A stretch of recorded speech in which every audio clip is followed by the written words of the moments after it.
I now would like to turn to introduce Anna Ashton, who is the founder of Ashton Analytics and adjunct professor of Georgetown University Walsh School of Foreign Service, who will moderate our next session on China policy in the era of economic security. And I invite Anna and panelists to the stage. Anna.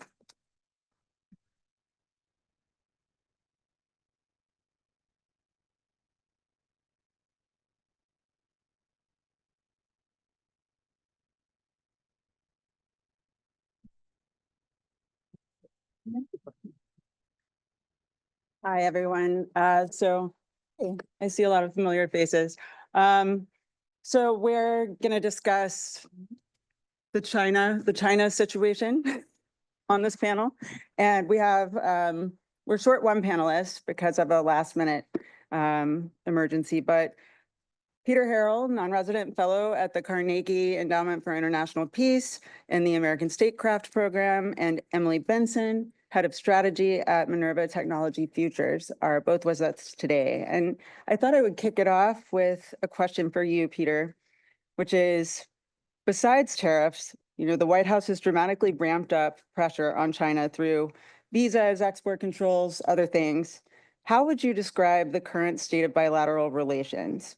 What's the overarching White House goal for the U.S.-China economic relationship? Is it decoupling? Is it recoupling?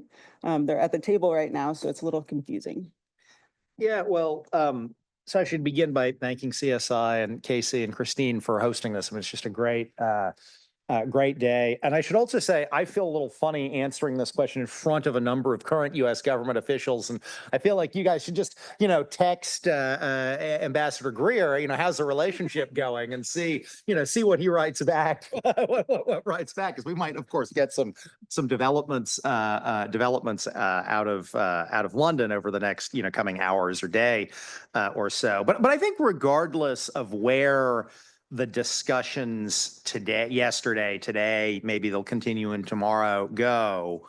I think it's fair to say the U.S.-China relationship is bad, right? I mean, it's been bad for a couple of years. I don't really see a lot of evidence that it is going to become a good relationship in the next couple of years. I think the kind of key question is, can we, in the U.S.-China relationship, reach a sort of, stable detente kind of phase in the relationship where we get to a pause in escalatory cycles and we get to kind of a bit of a, stable place with respect to tariff rates and respect to export controls. And I guess I am going to be, hopeful. It's my nature to be hopeful. I'm going to be hopeful that between the president's call with Xi Jinping a couple of days ago and the trade negotiations now, maybe we will be able to get to some kind of a pause, bit of a detente that'll last for at least,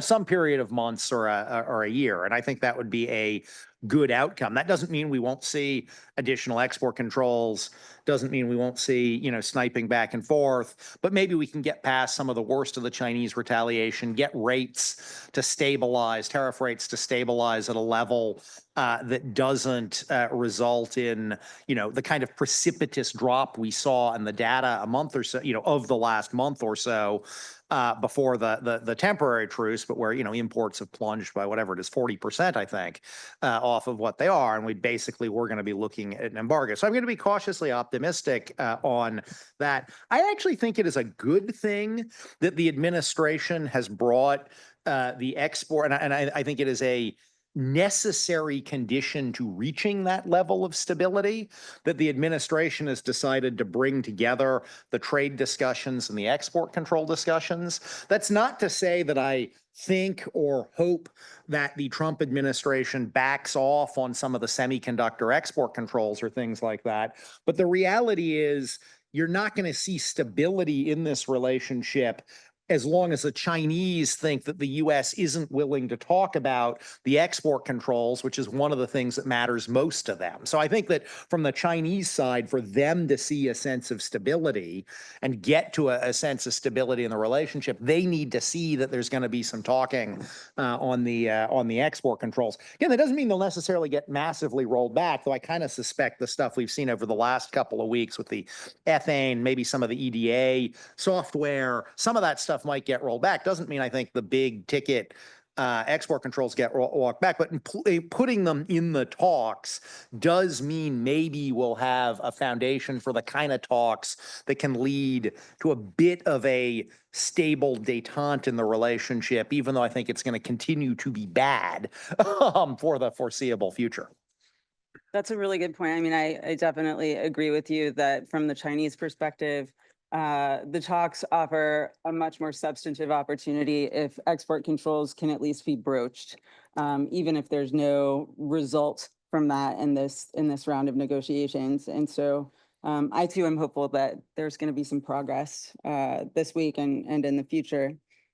This obviously affects the United States relationships with other partners it needs on its side in pressuring China. So I wanted to ask you, Emily, you've noted that the Trump administration's policies have prompted a number of U.S. trading partners to reevaluate their reliance on U.S. technology and pursue greater strategic autonomy.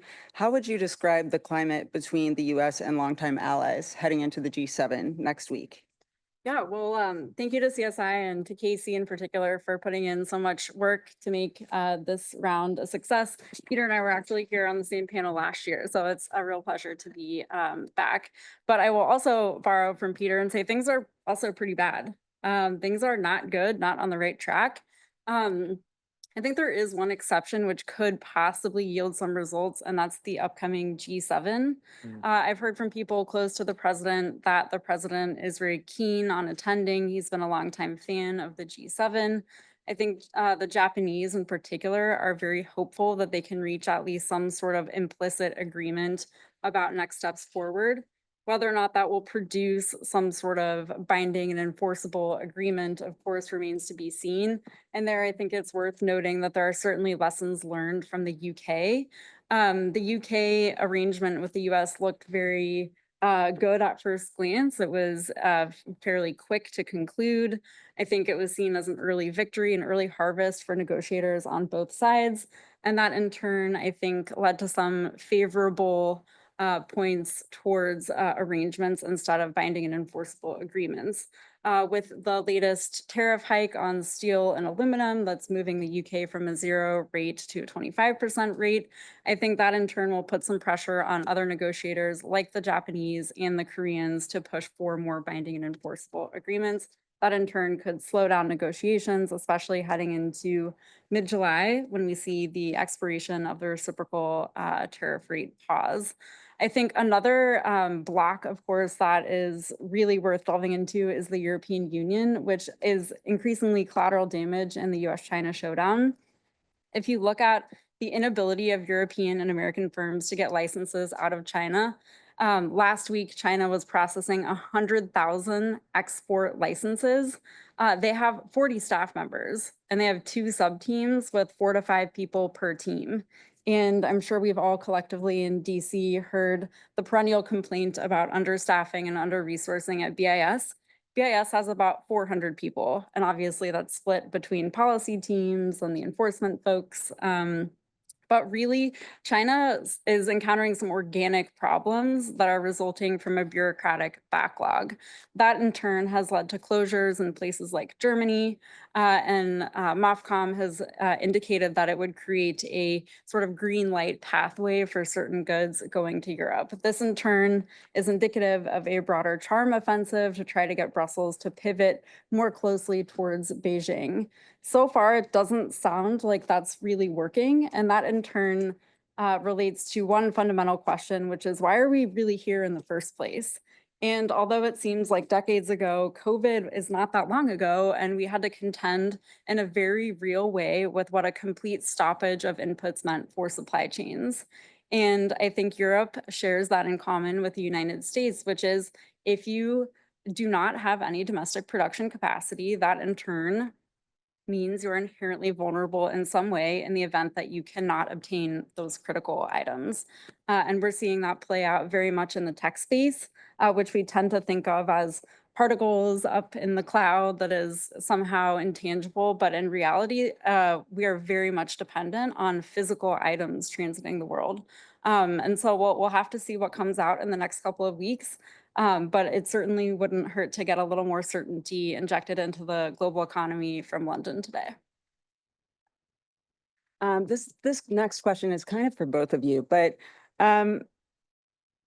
a lot of people seem to think that the Trump administration perceives China as the party that is in, the weaker position right now, in terms of the impact of tariffs. But there are also arguments that China has at least as strong a hand as the United States. So I wanted to quiz both of you. Who has the upper hand going into the talks this week? Sure, I'm happy to start this one. So I was recently at the Department of Commerce where I was on a team that was standing up a large data system to look at vulnerabilities in the US goods economy. And what turns out to be the case is that it's actually really hard to get information about the global economy in a very minute supply chains way. And that is because a lot of private companies, understandably, do not want to share entire large data sets with the US government. That in turn creates a huge blind spot for policymakers to know where we have certain dependencies. I think what we've seen, especially following the Liberation Day announcements and ensuing tit for tat exchange with China, is that there's really only one way to find out where we have major vulnerabilities, and that's through an embargo. And it seemed like very briefly in April, the administration was contemplating, although it didn't get this far, contemplating some sort of import embargo. And that in turn led to a very quick realization that actually we don't have domestic processing capacity. G7 plus partners do not have the processing capacity either. And that if we're looking at building in these capabilities, generously, we're thinking about a decade timeframe. And so it really takes these strong policy measures to figure out, and I mean, plants closing, job losses, all of that has to mount in order for us to have a better idea of where the vulnerabilities lie. I don't think that we can really say who would win in a long tit for tat exchange. But it does certainly seem like China has quite a bit of leverage just because of their stronghold on rare earth elements. Rare earth elements, of course, go into everything from power chips that keep our grid operational to cell phones and consumer electronics. And of course, feed data centers, which are an integral component of the administration's bid to deploy artificial intelligence at scale and to supersede Chinese capabilities of AI. So in a couple of the economic war games that I've done in the last few years, there are a few areas where the US maintains dominance. One of them, of course, is on jet engines, and the other that comes up very frequently, which Peter mentioned earlier, is EDA software. What's curious about the administration's current approach is that they have essentially already controlled both commercial jet engine parts and EDA software in the last couple of weeks. What that means is essentially a loss of leverage, because when you fire those two shots, you can't fire them later. So it'll be interesting to see if there is some discussion today that comes out of London about walking back some of those provisions, because that really is, in my opinion, a loss of leverage for the United States. Even if it's just like an agreement to pause those provisions? I think either way, the net result is encouraging China to indigenize domestic competition for EDA software. And here, Western companies account for about 80% of the EDA software market in China. EDA software is necessary to create, it's basically like the Microsoft Word equivalent kind of program that goes in to fabricate advanced semiconductors and also legacy semiconductors. China has about a 20% market share. I would be very surprised if they didn't have some sort of source code from US service providers backed up in China. And so either way, by firing the shot, the likely effect over the next several years will be increased market competition in China on EDA software, which in turn will dilute that leverage that the US has. See what you're saying. Peter, who has the upper hand? Yeah, I mean, as Emily laid out, the leverage is kind of asymmetric, right? We are dependent on them in ways that are different from how they are dependent on us, and so it's kind of highly asymmetric leverage on both sides. But I think the bottom line is that in some sense we are. We both have a lot of leverage over each other, right? I mean, I think you've seen that as this trade war has played out over the last couple of months. I agree with Emily that back in April, I think the Trump administration was fairly close to stumbling into an embargo on China. And 145% tariff is largely an embargo. I mean, certain essential goods, you'll pay the tariff. But, I bet you'd see trade 145% tariffs had there not been any exceptions for consumer.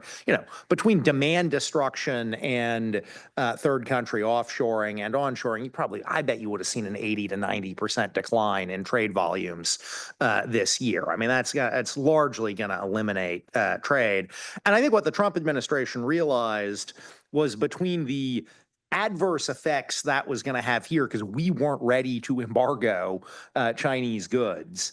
And between the fact the Chinese, for the kind of essential things that we would just pay the 145% in import, like rare earth magnets, the Chinese were prepared to play hardball with that. We just weren't ready for this level of a trade war. And so now we've gotten into, helpfully, I think, a little bit of a detente. But, you continue to see if we aren't able to sort of reach that detente, I think you have a large potential for pretty bad outcomes because there is a lot of leverage over each other.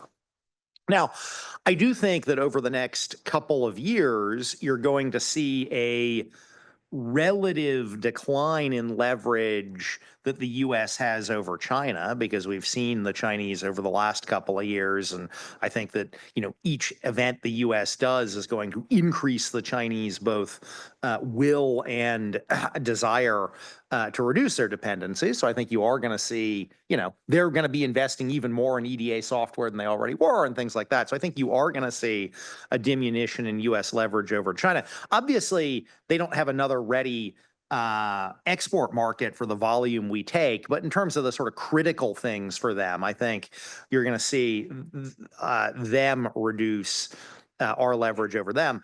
I am hopeful that we will manage to reduce their leverage over us.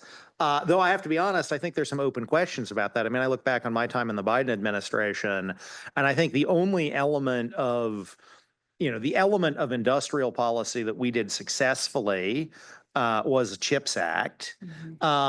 Arguably, we were making some progress on clean energy technologies, but I'm not convinced that will continue, and we could have a long debate about that. But other things like pharmaceuticals that we tried, other things like rare earths that we tried, we actually didn't make much headway. And I think I have to say, looking back at that experience, it is an open question in my mind about will we as a country actually be able to take the steps we need to take over the next couple of years to reduce these dependencies we currently have on China. I'd like to see us do that. I think there are some promising signs out there, but it is very much an open question about whether we will succeed in reducing that leverage over us. The final point I'd make on this that I do think is relevant is I would hazard a guess. And I think you saw this after the 145% tariff wall that was briefly in place. I think China's pain tolerance is probably ultimately higher than ours, at least as of today. I think that we as a country are sort of politically not in a place where we're going to have empty shelves going into, back to school season or, Christmas season. Like, I just think politically, much as the American people might be upset about Chinese trade practices, much as I think there is support for Trump's kind of get tough on global trade approach, we are also not ready to really take that to the level that Trump has taken. Whereas I think China being an authoritarian system and, pretty, stable stable top-down control probably has a higher economic pain tolerance, which I think may not bode well for us if things do really go pear-shaped in the relationship, which is all the more reason I hope we can get to some kind of a detente, solve our vulnerabilities, and then be, in a better position for this fight in a couple of years. So to follow up on that, I think that you made a really interesting point with regard to us not being ready for this level of fight. Because, I think we've all been watching Congress introduce lots and lots of legislation that might have addressed these various weaknesses on the US side relative to China, such as, not having sufficient domestic mining and processing of critical minerals, including rare earths. But we've seen insufficient headway, very insufficient. Is there an argument to be made that perhaps we had to make the fight this big in order to generate the kind of drive in Congress necessary to get stuff across the finish line? Or are you not that hopeful that the pressure that we're now under will actually motivate Congress to come together and move on some stuff? I mean, that's a fair point. Like, do we need the kind of blow up in order to mobilize our political system? And I think, it's a fair point. I look back at another instance when we did do short-term industrial policy quite successfully in 2020 under Trump administration, and then 2021 carried over into Biden, Operation Warp Speed. Right? We did an amazing industrial policy to build out vaccine development and deployment, much of which is actually atrophied, and a bunch of the things we invested in are actually, if you look at the data, have now closed down because we were unable to sustain them over time. But for a couple of years, in the face of a crisis, we were able to mobilize a very significant industrial policy. So I take the point, we seem to have a political system that reacts to crisis. And, maybe this is what it will take to get Congress to actually do things to, streamline permitting for rare earths and put more money into it. Probably harder on the more needs on the permitting side than on the money side at this point. I think there will then also be a question, though, as I look back at the lessons of warp speed and kind of our inability as a country to maintain some of that, whether even if we can do it in the next year or two, we'll be able to sustain it for 5. Yep. Hope so. Yeah, I would think about this a little bit differently, again, in the vein of why are we doing this? Why are we here? And I think there are 2 primary reasons. One is the sense that we've lost a lot of jobs to China. And to be a little controversial, I'm not completely confident that that question has ever been sufficiently answered. There's certainly a lot of automation questions that unfolded in parallel that had a negative impact on the US workforce. We collectively have been very quick to blame that on manufacturing in China. I'm not sure that we'll ever have conclusive data, but that is one reason why we are attempting to reshore certain parts of domestic manufacturing. The other is potentially more existential, which is, do we have the ability to have a resilient defense industrial base? If the worst case arises, can we build a new resilient grid? After Salt Typhoon revelations came to light in the fall, it turns out we essentially need to rip and replace routers, both personal and commercial. We basically need to be building in a magnitude of 550 million new routers. Where will we get those parts and components? And so part of this, again, is very existential and a backup kind of doomsday supply type of attitude where we really do need to be prepared. And COVID, again, demonstrated that actually we have lost a degree of that preparedness. I will say was an interesting article in Foreign Affairs a couple of issues ago about how to actually build additional resiliency into the US economy. And there was an interesting argument in there about using and leveraging strategic alliances to do that at scale. And that's very important, especially in the digital trade and AI context where you can't do this alone. And so if we're thinking about how to leverage partnerships with the EU or the expanded G7 potentially, that in turn will really give us a big boost that'll give us greater comparative advantage and also greater competitive advantage vis-a-vis China over the long run. And so I think that's sort of the next chapter for the administration to contend with is what that looks like, whether or not that can be done on a sectoral basis, whether or not some sort of sectoral adjacent would be appropriate here. But clearly, we do need some sort of framework that takes into account what our allies have to offer and what we can provide in exchange, which ostensibly would be some degree of more certain market access.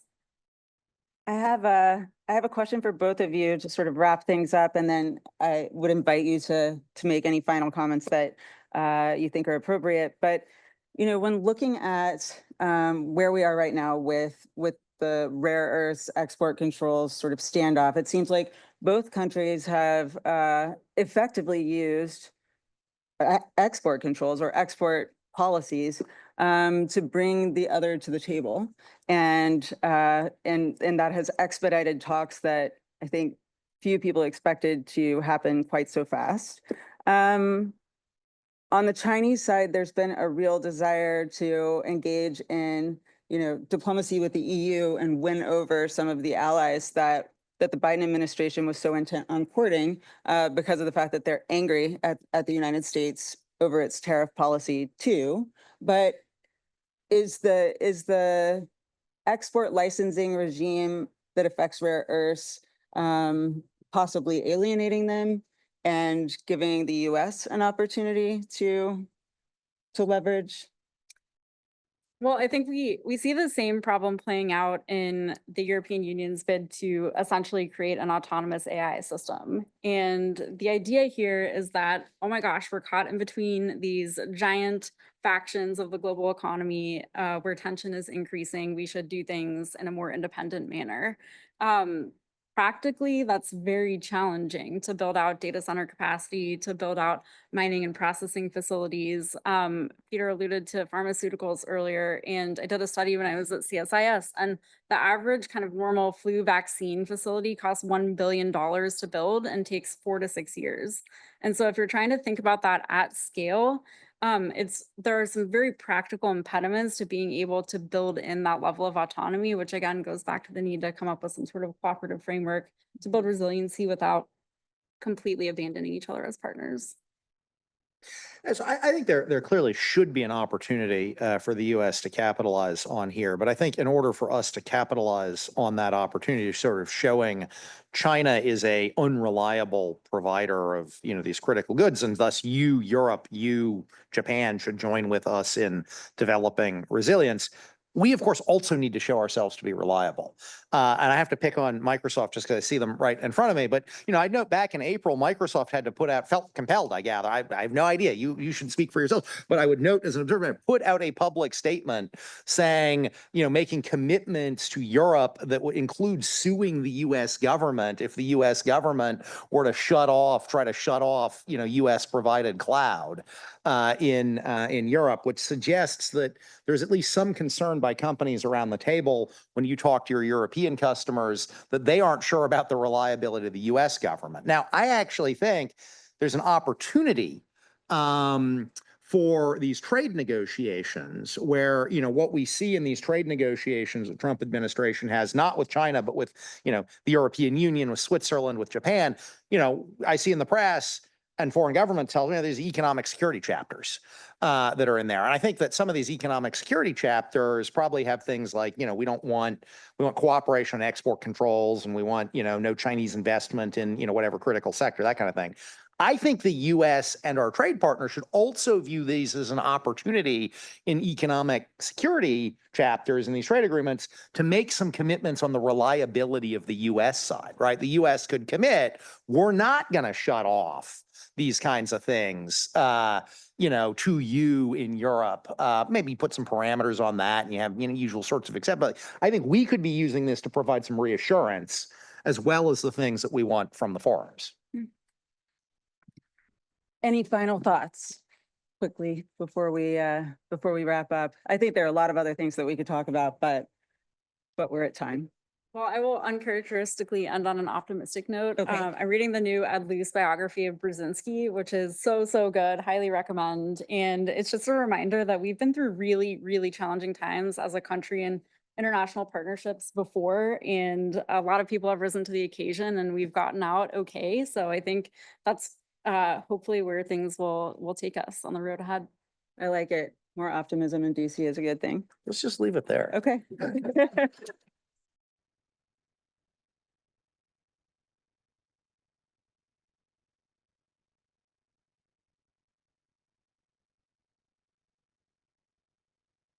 Well, thanks to Anna and Peter and Emily. That was a great discussion. And very timely as the US has its team of negotiators in London, meeting with the Chinese as we speak. And certainly Peter's hope that perhaps there is possibility of detente is something that we would fully endorse and hope for